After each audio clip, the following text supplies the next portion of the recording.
Happy Friday. Happy Friday to you as well.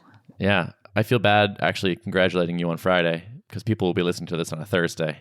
And they probably now have a tinge of jealousy. And I apologize for that, everyone. Well, retroactive Happy Friday right. when you're listening to this. They will have had a Friday too. It's just not simultaneous. Precisely. I am pumped to talk to you today. Are you? What's going on? I know what your week has been, so I'm excited to hear what you got going on, and I have some interest. I have some stuff too, so I think this will be an okay one. Awesome, thoroughly adequate. Good podcast episode. That's what we go for. At the minimum. Yeah. So, can you go first? I want to hear about your things. You got some cool stuff going on. Yeah. So, okay, let's just quickly remind the folks where we left off last time. I think I had talked about promoting the manifesto, and then I had set a goal for myself to basically have 5 to 10 validation calls with potential customers to hear people's stories and suss out whether I'm on the right track. And so I decided to put out basically a call for people to book time on my calendar. I was actually not quite sure what to expect on a response rate for that because to me, it feels like a big ask to say, I want to talk to you for 20 minutes. And so I just decided to email the whole list of approximately 500 subscribers who had signed up from the manifesto.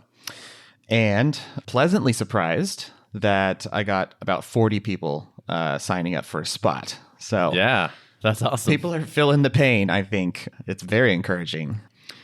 I made the decision to block only afternoons for these calls just because mornings are my most productive time. And if I want to get anything done, that's probably the time where it's going to happen anyways. That was savvy of you. Yeah. You're protecting your productive time. It's almost like you think about this sort of idea. You didn't want a whole bunch of interruptions during otherwise productive time? Exactly. Yep. Surprise that I'm thinking about that. Basically, I'm 1 week into these calls, and I have another week and a half to 2 weeks of calls to go. I think it comes out to 12 or 13 hours of conversations. So, wow. How many have you done so far? 14 so far. Okay. And what have you learned? So, a couple things. One is I was actually having a conversation with a friend before I started these, and she was like, "So, do you think you might just hear a bunch of people echoing back your same sentiments that you've shared in the manifesto?" And I was like, "That's a fair question. One way or another, I'm not sure if it's a bad thing, even if people do echo back. I mean, I'm assuming that a lot of people who signed up are listeners of this podcast, have read the post. I think it's in one way a good natural filter for only getting people through the door that are at least interested in what I've put out so far.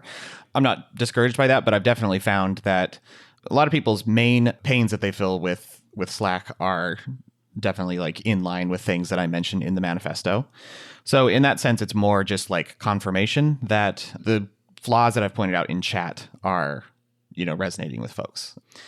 I mean, that's a point of learning, but not necessarily a lot of new information, I guess, from that perspective. One of the most helpful parts of these calls is the question of so what interests you about Level or, sort of the manifesto that I've put out. A lot of times people will have the one thing that really gets me about Slack is blah. And I think that one line alone is one of the most helpful parts of these discussions because that's sort of getting at the crux of the pain for them. And it does vary from person to person. What are some examples of that? Let me see. Let me go through. Let me just scroll through my doc there. I've been taking notes. Yeah, and did you have a standard set of questions that you asked people? I did. I'll just run through them real quick right here, and it's kind of evolved over time, as you might expect. So nice. That's good. Right now they stand at roughly find out what your company is, what's your role in that company, and just as a data point, about 6 of the 14 so far are people who are in a leadership position where I feel like they would potentially be in a position to influence a buying decision heavily about what tool to use. That's about roughly half are in that position and the other half are just software developers on a team or something. Are the team sizes generally on the larger side? They've tended actually to be anywhere from small team of 5 to 10 up to 30 is sort of the range that I'm seeing. So the next question after what's your role, I'm asking how large is your team because I want to factor that into the data as well. And then what tools are you currently using and when did you adopt them? And so I'm trying to gauge like, are you using Slack or some alternative? And most are using Slack. And then also like digging into like what's the balance between chat and email in your org and project management. So, and I'm finding that most people are saying like email only for like, company-wide announcements or something. It's like 99% Slack. Some are trying to balance pushing conversations that are async into project management, whether it's GitHub issues or Jira or something like that. But most seem to express that it's difficult to police that. And most of the time, conversations end up like half in Slack, half in project management. And it just takes a lot of diligence to transfer them over. That's actually a question that I occurred to me is like, are you thinking of, I know you're still sort of exploring the space, but are you imagining Level as mostly a communication tool, or is it partially also a project management tool, or is it both? Or it's interesting how the two sort of bleed together. Like when people talk about, I think Basecamp as a prime example of like some people think of Slack and Basecamp as competitors. I think of Basecamp as predominantly a project management tool with some communication functionality built into it at different points.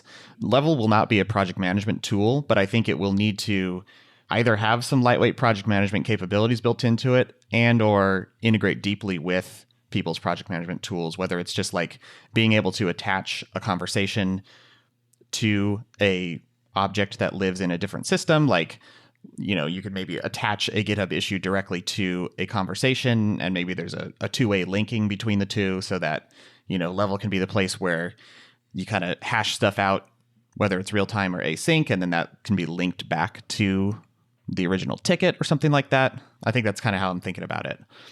So those are the kind of the questions I ask up front. And then from there, I've been taking it a bit more freeform.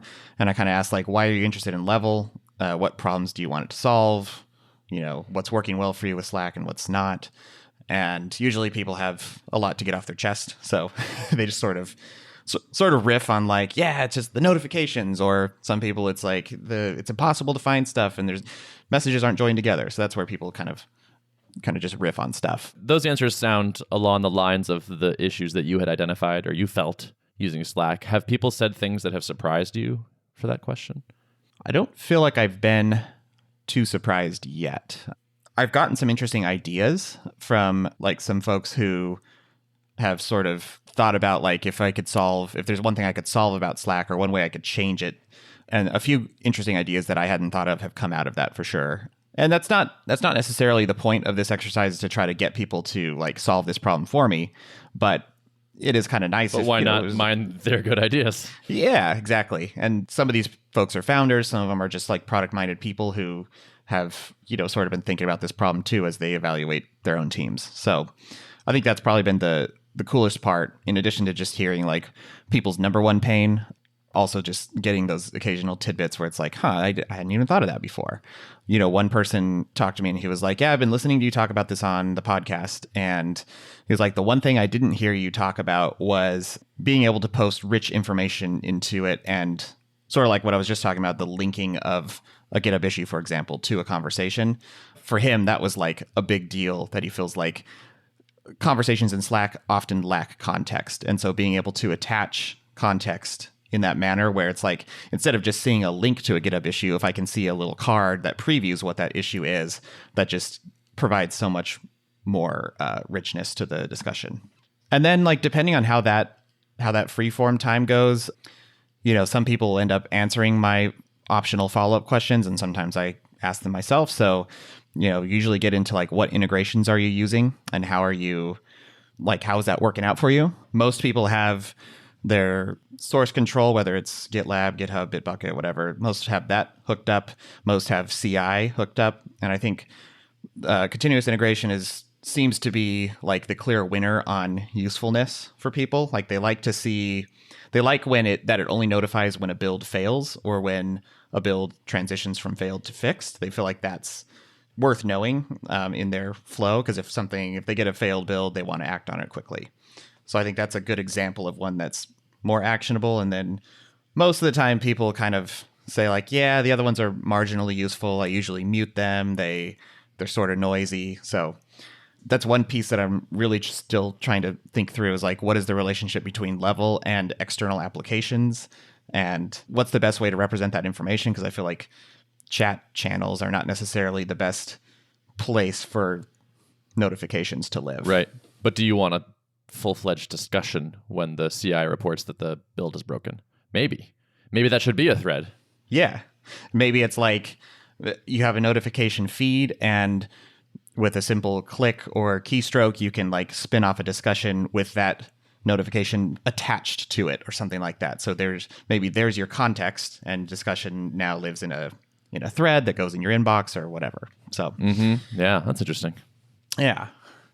And then I sort of dig into like specific usage of Slack. Like, are people using the threads feature in Slack? And most people are like, that's not a very useful feature. We sometimes use them. It's hard to like institute using those consistently, which is sort of what I suspected, but good to hear. Like, I don't know. Yeah. Good to confirm that at least. That feature did not really cause threaded discussion to happen. Right. Anywhere I've been personally. Yeah. And that's been my experience too. So I was like, I don't know. I just want to make sure that maybe others out there are like, oh no, it's been working great and threads are solved. Right. Yeah, exactly. No, I don't think that's the case. No. But I'm glad you're checking. Yeah. Yeah.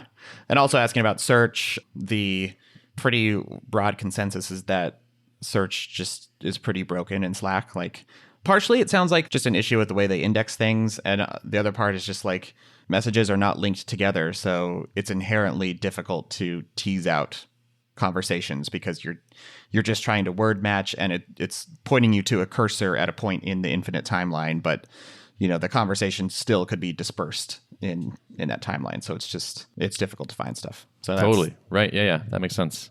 Yep. And then from there, depending on if the person is a decision maker or not, I sort of customize this question to the audience. So if they're a decision maker, I kind of ask, like, how would you gauge your willingness to switch to a separate tool? Do you feel like your organization is heavily entrenched and it would be the barrier would be high to actually trying something out new? Or do you feel like you're pretty open to trying something?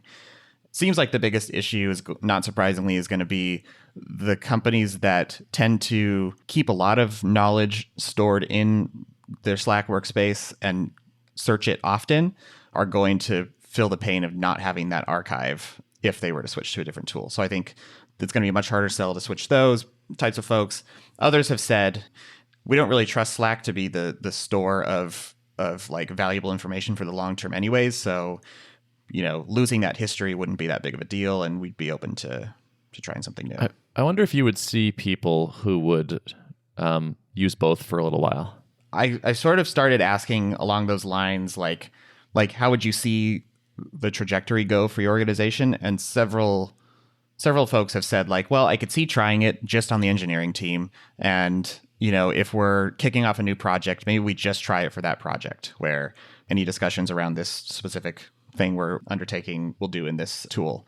And then basically run a pilot program with it. And they're like, to be honest, several people noted that that's exactly how their Slack adoption happened. Like, the engineers started out using it, and then gradually, usually the last ones to adopt it in the org are like the upper management and the CEO and stuff like that. So, because I'm imagining Mackie adopting this, and we use Slack right now. We don't really have a great place to post asynchronous long form discussion type things.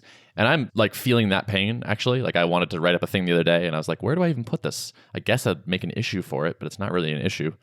And so I could imagine being like, all right, long form async stuff happens over in Level for a while. And if you need rapid response, use Slack for a bit, because we know that works as of today. But then if you are presenting a much more compelling experience, it's like, all right, well, let's just use Slack less and less. Yeah. And that's kind of the hope. Like, I think it's going to be on me to sort of sell it in that way and say, like, I think I can do a lot with messaging on that, where it's like, just, try this out for... you don't have to ditch Slack wholesale yet. You can just try this out for a project or two, or just try it on your team, or maybe call it like start a pilot instead of like a trial or something. I don't know, like use wording that indicates that like this is not a big long-term commitment. Just the barrier's low, get in, try it, and prove it for yourself that it works. And don't take my word for it, basically. And then near the end, I ask basically, are they currently paying for their tool, Slack, most of the time? I would say I think only one person I talked to is not paying for Slack. So that sort of indicates to me that like paying for a tool would not be a big deal. And then I ask folks like, are they, which I probably don't even need to ask this question because it's been a unanimous yes, but I basically asked like, are you interested in chatting with me again once I have some like concrete mocks and flows to show you? And everyone has been like, oh yeah, happy to help anytime, reach out. If you want to just riff on ideas, you could talk to me. Like these are my early fans of the movement. So yeah. Plus, this is the exciting phase before any of the hard stuff actually happens. Right. Exactly. There's nothing easier than commenting on someone else's mocks and telling them how it should be better. Yep. Yeah. Totally. Love it. So how are you feeling based on those conversations? Overall encouraged. Yeah. Again, the purpose of these is to just hear people out, hear their stories, and either gain confidence that I'm on the right track or call into question whether this is actually going to be adopted. And I think at this point, I have no reason to believe that I'm not well positioned to solve real pain points in the market. If I had to like be at all like critical or skeptical, like the one thing I might point out is that several people I talked to that were not in a leadership position, that were just developers on a team, expressed that, they read the manifesto, they found it to be interesting, and I asked them, has this come up in your company at all? Like, have you heard your coworkers expressing problems with Slack? And several people in that camp said like, no, I haven't, no one really brings it up. It's not, hasn't really come up.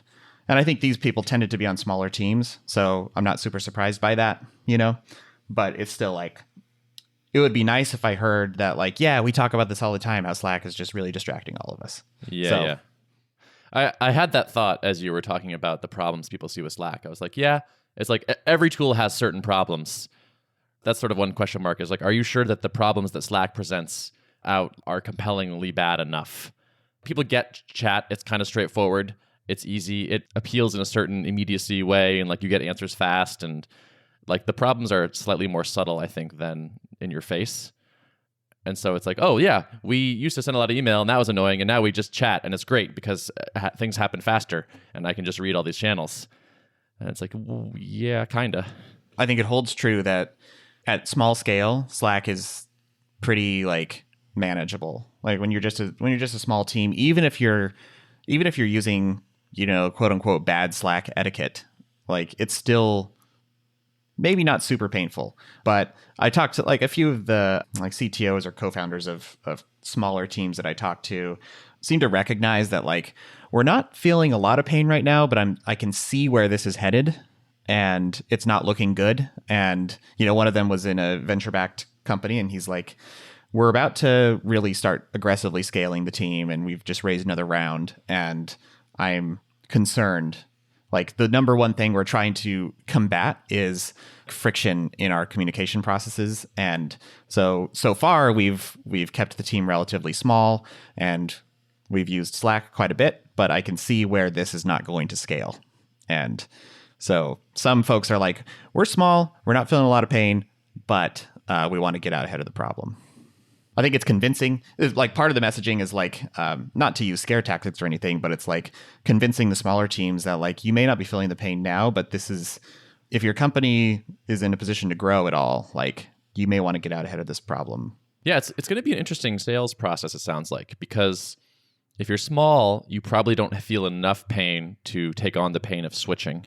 And if you're big, you have more inertia and more people to switch, and maybe a slightly higher tolerance for annoying solutions to things. It seems like, based on my experience, larger organizations just end up using crappier tools, it feels like.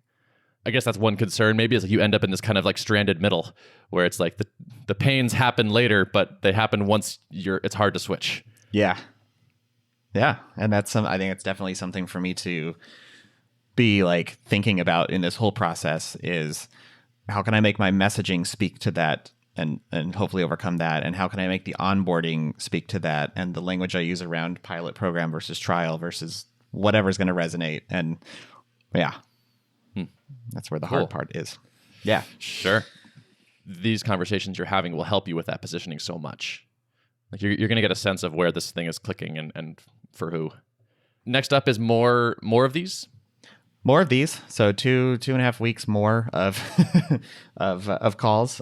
Also, like in parallel with this, I am zeroing in on some branding stuff. I've been working with Steve and feeling pretty good about that. So I've thought about either doing like a sitting in front of a camera and just talking this stuff out or composing a blog post. But I basically want to kick off my building level series. And I talked about this last time where I've been like journaling big milestones that have happened. And I think I just want to dump all that into a post, at least to start, and share numbers like I've been doing on here. You know, how many signups did I gather? How many calls? How have they been going? Share my whole thought process as part of that and keep the list warm. So far, like the 2 emails I've sent have had like an 80% open rate. So people are still hyper engaged, and I'd like to keep that. Have you done any mocking stuff, sketching stuff, any of that? I have begun to do that. Yeah. I've been doing a lot in my notebook, and I've started to do it in Sketch. So a little bit more high fidelity. I don't think it has to go straight to high fidelity, but I've been dropping in like some of the brand stuff that Steve's been working on and just playing around with colors and placement and trying to take inspiration from tools actually that have extremely minimalist UIs. I'm a big fan of just minimalist interfaces in general. And I think a lot of the tools I've looked at, whether it's Slack or competitors, are super packed with a lot of stuff. So it's a fun exercise for me to play around with UI and figure out how much I can possibly strip away to make this a very like peaceful experience, both visually and the way the information's organized. So having fun with that. Yeah. You've done a handful of calls and you're going to do more and more. I imagine they're going to start to kind of run together. Like your last 10 calls will probably not be as valuable as the first 10. I wonder if it's possible to like have some new thing that you can do or show or ask as these calls go on. Yeah. I may reach the critical mass where it's like I think I've got enough information to go off of, and maybe I could even start showing some mocks or something to those later calls. And then when those go well, start asking for money. Yeah. So actually, I do want to circle back on that real quick because we talked about it, and I did debate it in my head, and I talked to Rob a little bit about it too, asking for prepayment. And both of our initial reactions was like, it feels early, but maybe that's not logical. Like, what is there to lose by asking for prepayment? So I debated it. I didn't feel like it was a totally like foregone conclusion which way it should go. My factors that I considered were like, I know I'm talking to a mix of different people. Only part of them are going to be decision makers. So it only makes sense to ask this of the decision makers and not just like random software developer on a team. It would be more compelling to ask this question when it's alongside something visual to display, like this is what the product's going to look like. And I also felt like I could get good enough information asking the questions of like, are you currently paying for Slack and willingness to switch? Like diving into those questions, I feel like gives me a lot of the information that I would get by asking for money, at least on this round of calls. So I think I probably still will do at least consider prepayments, but probably on the second round of calls where I'm actually showing concrete stuff. I just imagine like the last half of these calls, you're like, yeah, I have successfully enumerated some pains in Slack. People share these pains. The risk that I have made up a problem that does not exist is low now. But then it's like, my next risk is, do people actually really want to switch? Are they really interested enough? Is this solution the one that will solve these pains in their minds? Or is there some blocking thing that would prevent them from actually trying it? Like that's the next thing to sort of de-risk or to prove to yourself or validate. Totally. Well, that's fun. This is great to listen to. This is good radio. Good. I'm interested. I'm glad. Yeah. What's been happening in your land? Oh man, I am all kinds of stuff. I am slinging Haskell a little bit. That's been cool. I'm reading a book. Actually, I have a book recommendation. I'm going to show it to you. It's actually, is that flipped? Is this mirrored in your view? It is not. No. Oh, that's funny. Okay. Anyway, this book is called Programming in Haskell by Graham Hutton. And I really am digging it. It's like the best Haskell book I've read yet. It's kind of like K&R for C. Mm-hmm. Do you know the K&R book? Yeah, that's like the Bible of C, right? Like yeah, and it's sort of famously terse. Yeah, it's like it's a small, approachable guide to C, and this feels like the same thing, where it's like it's not crazy, super in depth, but it is like it's terse and to the point, but explained quite well. Lots of examples, lots of exercises. So I'm enjoying that. I just had my first bit of Haskell go into production, which is pretty cool. It's still like way too early to really form opinions. There's just I still feel like a total amateur. I am a total amateur. I won't comment on Haskell quite yet. It's cool being a beginner again. Like, it's fun to just be like, I don't know anything. I'm just full of questions. I have way more questions than thoughts. So it's interesting to be in that mindset. After working in Ruby for so long and having so much experience there, I'm enjoying it. In a sense, we both have gotten back into a phase where we're learning a lot every day, and there's something really fulfilling about that. I've found. Yeah, totally. Yeah, it's exciting. It's also nice to just be like, learning this is part of my job right now. And so if I spend time working on a Haskell exercise to improve my understanding of monads, then like that's work. I can get paid for that. That's okay. Yeah. And that's always fun. Yeah, that's cool. What does the deployment process look like for your Haskell code? We are using Ansible to deploy stuff. There's a cookbook or something. I'm not very familiar with this part of the world, and I hope to never be.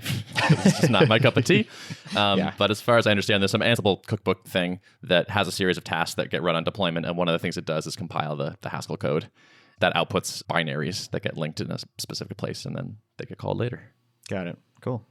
Yeah, we used Ansible at Drip, but I was like, similarly, like I only made very low risk contributions to that repository and let the ops people really tend to that. Yeah, it seems I should double check this before I say it. I'm gonna say it anyway, and we'll see. I believe we are hiring a DevOps person. I think that is going to be our next hire. I'm actually starting to work on a job description, and I will be talking about that more here because I would love to find someone great. Our DevOps situation is not awesome and could be better, and we're looking to find someone good who has strong opinions and will come in and be like, this is terrible, I will fix it, kind of thing. So I'm glad that we're going to be able to spend that money and get that improved. But more on that soon. I think that is the plan, but I will double check and confirm. And then if so, then I would love to hear from our listeners. So if you know people that are awesome. Very cool. Yeah. I have a question for you. Yeah, shoot. Are we in a SaaS renaissance? Elaborate. I feel like I see more and more people and developers starting SaaS companies. And it feels like the model is no longer in question. In fact, it's been thoroughly proved out. There appears to be very strong demand for buying SaaS companies. I know someone that sold a SaaS company not too long ago. I'm just like kind of wondering, like, is there a broader trend here of people being like, you know what, the cost of getting into SaaS has gone down a lot. There are lots more tools. There's lots more support for it. There's lots of more knowledge being given away around this. And so I feel like more and more developers, even new ones, are taking a shot at it. Like if you think back to early days of SaaS, we're talking like when Basecamp started 2004 and like Salesforce, I'm not sure when they started out, early 2000s. Back then, the model was revolutionary. A lot of companies were like they were still mostly buying on-prem, and this was like a model that took some convincing to get people to buy into. And if you look at those companies that were around back then that have made it to now, they're arguably some of the most valuable SaaS companies in the world, right? Fast forward to now, it's like, you go on Product Hunt or wherever, and you see a handful of new SaaS products launching every week, perhaps every day. Yeah, the model's been proven out. I think companies are definitely more open than ever to adopting SaaS and almost nothing else for all their tooling. But I think that also makes it challenging to launch a SaaS these days because there's so much noise and there's so many people trying to do it. And the opportunities for capturing value, like you think about back in the Basecamp days, almost nothing had been SaaSified. So there was all these different products besides project management that were still like mostly on-prem. You think like accounting software and just other back office stuff. And so there were like opportunities back then for companies to be like the first in the space to offer the SaaS version of this formerly on-prem software. And now it's like most of the low-hanging fruit's been captured. So I think that's the challenge for us in these days, right? I find myself wondering, like, am I noticing a broad trend? And if so, does that mean it's late? Like, yes, you're right. Everyone is rushing into SaaS, like cryptocurrency kind of thing. But that doesn't mean that this is like the future. It means like it's about to be the past. And like the next thing is something else. It's the next version of this. I suspect that there's going to be something new, some new model that is going to provide outsized benefits to the companies that choose to adopt it now before anyone else does. Like, I think there's always room to be early, and definitely like if you're just launching a normal SaaS in 2018, like you're not you're not early. You're maybe like still on the wave of momentum that has been going on for the last 15 years, but no longer early. That's where I feel like there's actually some opportunities for Level to, it's going to be SaaS, but one of the areas where I can be a bit different is possibly developing this platform with an open source core. And definitely wouldn't be the first to do that. There's GitLab and Discourse, two of the big ones that come to mind. Arguably, like, open platforms have a lot of benefits. Transparency, people can add on to them, and the community can participate.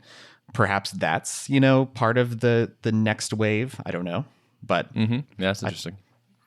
Yeah, thinking about it as kind of like there's a bit of a SaaS gold rush right now. It makes me ask myself, like, what will these people need? Like, what are you about to need tooling wise? Like, what kind of shovels and picks and things are you going to not want to build, but that you would rather buy? And is there an interesting opportunity in there? Yeah, you look at like what Stripe is doing with Atlas and like their whole growing suite of tooling around, like, we're going to make it dead simple for you to spin up a Delaware C Corp and get a bank account and get your Stripe account, start charging cards on day one. Like, they're definitely thinking in that direction, I think. Everybody wants to start a SaaS these days, so how can we make that easier? Right.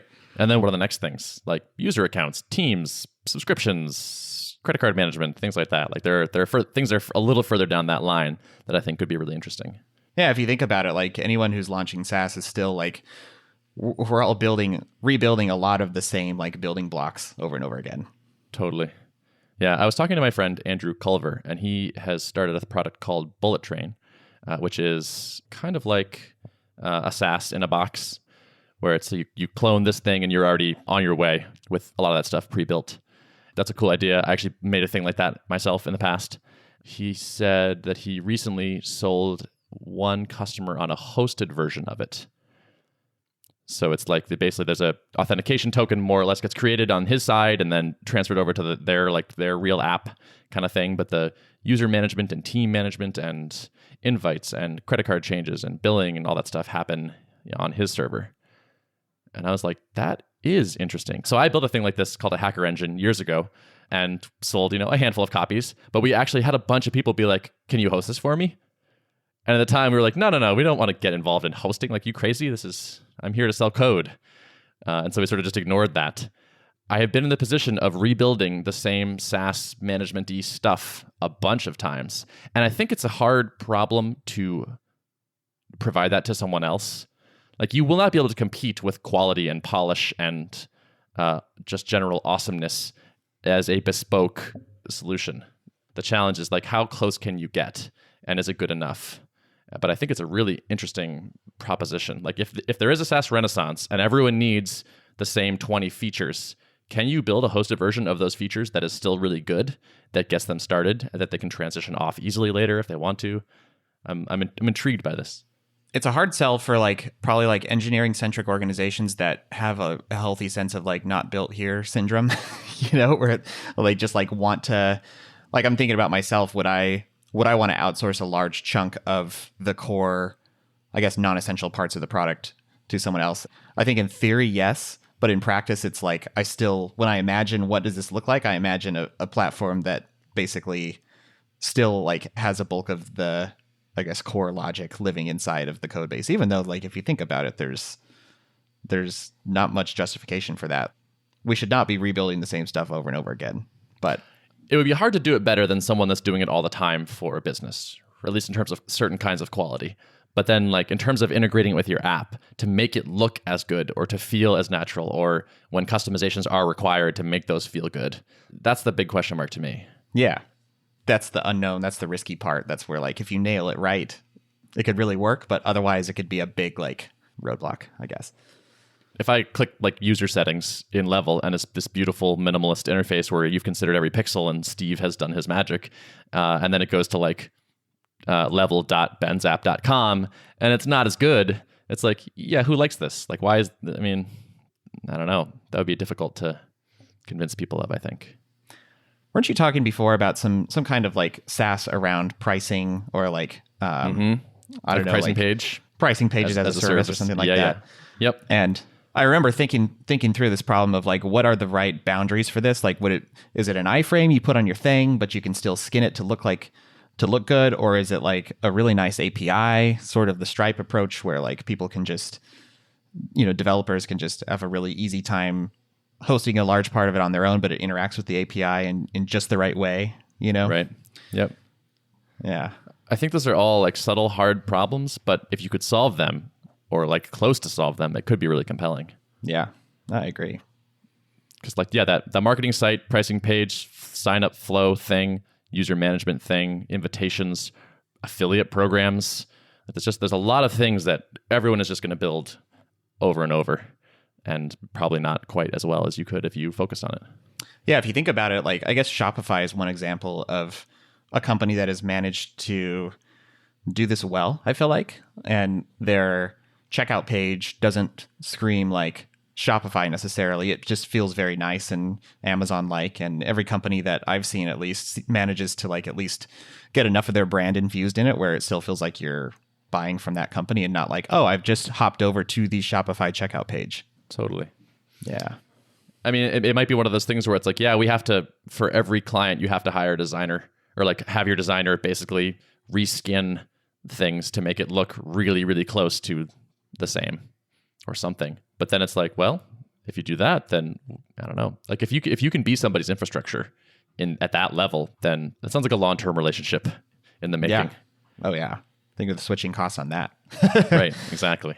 Yeah. But I also then like you said, like I picture myself spinning up a new SaaS app, and I'm like, do I really want to outsource like these things? Am I really comfortable giving up that control and like leaning on a platform and then being locked in myself? It's like, it doesn't sound great. I know intellectually that this will probably let me go faster and there'll be less code to maintain, but the perfectionist, purist, do it myself, ignore the long-term pain, irrational side of me is like, yeah, but like I know I can hack together the Stripe form in a couple hours, and I'll have to come back to it 50 times over the next couple years, but whatever, like that's later. Yeah. And I don't know, I think things have progressed towards this direction that we're talking about overall. People have outsourced more to Stripe than probably they ever have any other payment platform in the past, before like this wave of Stripe and some of their similar competitors came about. And like at a certain point, the solution was just so elegant and just so drop in easy that we just kind of sort of collectively agreed like, yeah, we're going to let Stripe handle. A lot of us outsource all subscription management to Stripe now, and so maybe we'll get there. It's a timing play probably of like, when are developers ready to actually accept that we don't need to rebuild all this stuff? That's a good question. Yeah. I mean, Stripe was such a nice improvement over what was there. I think you have to be there. You have to be able to be like, no, look, it's actually better. Like, yeah, you're ceding control, but look how much easier it has gotten. Look at the abstractions that are built now that you don't need to think about. That's cool. I mean, that's when it gets good, I think, or when it gets feasible. I agree. Cool. Interesting stuff. Well, thanks. All right, I got one more thing, and then we should wrap it up. I just got turned on to a video series that is really great. It's on YouTube. It's called Adam Savage's One Day Builds. Okay. So Adam Savage of former Mythbusters fame. Mm-hmm. And he has these things called One Day Builds where he's like, today I'm going to build X. It's like a fancy light for my workbench, a custom tape dispenser, Excalibur sword. It's all over the place. And he just has this wonderful energy, and it's like fun to watch someone make something. And it's like all like making with your hands and chisels and files and screws and stuff. And it's like a nice change from the things I build. But it's fun to watch someone who's really excited about it and really awesome at it. So cool. Check it out. I will check that out. I also recommend one other YouTube series too that probably a lot of folks have heard about, but the folks at Basecamp have started putting out behind the scenes where the sausage is made type of videos. So Jason Free is spearing up like design decisions videos where they talk about like, this is how we do design reviews, and this is how we think about redesigning certain interfaces. And DHH has been doing them on specifically how they write software. So I found them to be pretty interesting. So is this the like rework and on writing software well? Are these like, yes, if I go to their channel and subscribe to that, am I getting what you're talking about? Yeah, I think they're calling the channel Getting Real, but I'm not sure what the URL is for that. Gotcha. Yeah, I think you're right. It is getting real. Yeah. I found it. Cool. Well, thanks. Yeah. For the recommendation. All right, dude. You want to wrap it up? Yep. Let's wrap it. Cool. Artofproductpodcast.com. You got it. Yes. Yeah. I know our URL. Excellent. Have a good week. I'll talk to you next time. All right. Sounds good. See ya. Later. I don't think I have any postlude. I don't think so either. I got, it's funny. I got feedback from one person. Are you still recording? I am. Are you? Okay. I do actually have a postlude. I realized, but go ahead. Oh, okay. Well, just got an email from one listener in response to the manifesto stuff. And he was like, by the way, love the podcast, love the postludes, and I'm glad you guys don't do it every time. He was like, keep doing that. Like, keep people surprised. It makes it funner. So I like that. That's good. Yeah. Let's do that. That sounds good. Like, why make it happen? That's not the point. Right. Yeah, it doesn't have to be our regular segment. So this is I actually meant to do this during the show, but let's do it now because I honestly want your opinion. Okay. I don't. So I had a funny experience where someone tweeted, being like, "Can't wait to go to MicroConf Starter. Look at all these great speakers," and included my name in the list. And I was like, I didn't get asked to speak at MicroConf Starter, and so I went to the page, and there was my face, and I was like, that's weird. And so I emailed Rob and was like, hi, am I speaking at Starter? And he was like, oh, I think a miscommunication happened. And like, that might be left over from last year, or like we said we were going to ask you and then forgot or something. But do you want to speak at MicroConf Starter? And I was like, holy crap. So I responded. I actually said, let me think about it for a couple of days because I don't know. Yeah. So like first thing, like I haven't been planning for it. Right. And it would be in a month, I guess. So a little bit of time pressure there, but also but kind of more importantly, I don't know that I have a good talk in me right now. Like nothing jumped to mind immediately. Like, yeah, I did just spend like 9 months doing stuff, but nothing has coalesced into like a coherent talk in my mind yet. Yeah. And last time it was a bitch to get a talk together that I was happy with. Like it took so many tries. And yet I've heard that it was like very highly rated and one of the favorite talks of the conference. It turned out well at the end. Yeah. But I really felt down to the wire. Like this might suck. And it was a lot of stress. Yeah. And so I imagine I could make a pretty good talk. But I don't know if I could make a really good talk. And I have high standards for my own talks. And like I would, if I have a list of talks that I've given at MicroConf and it's one talk long and that talk is awesome, I would prefer that to 2 talks long and one talk is and one talk is awesome. Yeah. So I honestly don't know what to do. Also, I feel a little bit like disingenuous almost, where it's like, yeah, I could talk for 30 minutes about stuff I did, but I stopped doing that stuff. And I mean, so it's like, I don't know. I got a day job. I have a normal human job now. So like, I don't know. Yeah. Yeah, I know. It's like I feel like you almost have a compelling story to share about like knowing thyself and figuring out what the best path is. But I mean, the punchline may very well be like, you should not start a startup, which seems sort of subversive for MicroConf, but at the same time, which I kind of like. Yeah, I mean, at the same time, it's like there is some wisdom in that. Like, there's a lot of wisdom in that, and people like, I guess, figuring out what they're optimizing for, which you have done, and if it helps someone like get clarity on that earlier on, I still think it's valuable. You know, So that was kind of, I think, so Rob mentioned that. He was like, I think even if you just talked about what you did and what you thought was good and what was not as good, it would be a useful thing. Yeah. But I think so that to me is maybe a recipe for like not awesome, but if I had a point and it was kind of like know thyself and this is what matters and this is here's how to prioritize or things like that, I think that could be useful. I do too. And I think, I mean, there's some, like I'm picturing like a talk title for this, and it could be something like, you know, why I went back to a day job or something, you know, like, totally. No one will expect that, and they'll be intrigued. And the punchline's not like you should not do a startup. It's just that like you shouldn't necessarily do a startup. And right. And my takeaway wasn't even like I shouldn't have done a startup or I won't do a startup later or any of that stuff. It was just like this combination of variables was not good for me. Yeah. Maybe there is something there. I think there is. I mean, I totally hear you on like, you know, you got to manage like how stressful is it going to be to pull this together? Do you feel like you can, like, are you too time constrained? Like, I know there's a lot of factors, but I do feel confident that you could pull together a good talk if you want to. Thanks. So. Yeah, it's like sequel syndrome. It's like you put out a really good movie, and everyone's like, "You got to make a sequel." And you're like, but can I capture that same lightning? Yeah. Okay, I'm leaning towards it now. Okay. Cool. I was leaning away from it before, but I'm gonna figure it out in the next couple of days. Cool. I think I'll actually be hanging around for Starter this year too. Cool. Nice. So yeah, it'll be fun to hang out.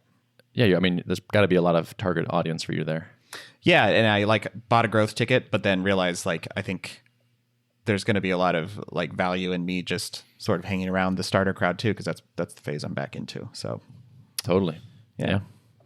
Cool. All right. So you're going to be there. So Adam's going to be there too because he's giving a talk. Should be fun. All right. That sounded better. Cool. I'll think about it. Okay. All right. Cool. Thanks for your thoughts. Yeah, you bet. All right. Let's wrap it up. This is a long one. Yeah, I know. All righty. Have a good I'm one. officially hitting stop on the recording. Boom. Same. Stopping now.